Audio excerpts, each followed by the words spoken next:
Você se acha o Dedé? Gravou. Você se acha o Dedé? O novo Dedé? Robocop, a galera lá, a imprensa, todo mundo tá dizendo aí que é o novo Dedé que apareceu aí?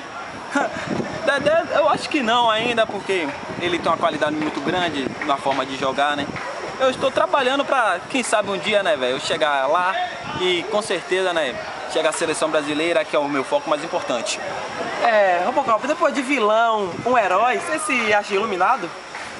Não, iluminado não, porque isso aí tudo é fruto de um trabalho, fruto de uma boa companhia, de um bom jogador. Isso é fruto da coletividade, velho. Porque se eu não jogo sozinho, né? São 11 em campo. Porque se não tivesse o coletivo, ele não tivesse passado a bola pra mim naquele cruzamento, eu não teria feito o gol, né? Mas graças a Deus eu estava na hora certa, no momento certo e pude cabecear bem. E levamos esse empate, vamos com esse empate, isso é um ponto que é muito bom no campeonato. Bom, pô?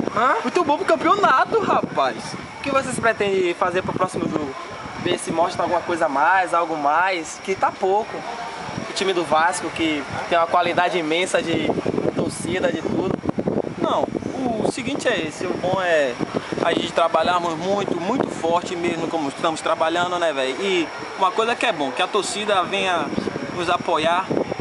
Não, venha... Nossa, esse empate foi uma fatalidade, né, velho? Acabei falhando no primeiro lance e recuperando no segundo tempo, mas vamos que vamos, né? No segundo tempo, no próximo jogo vamos pegar o São Paulo, né, velho? Lá dentro do Morumbi, mas vai ser aquela coisa. É 11 contra 11. Vamos jogar 11 contra 11, vai ser pau a pau lá dentro e vamos sair com a vitória, que é o mais importante.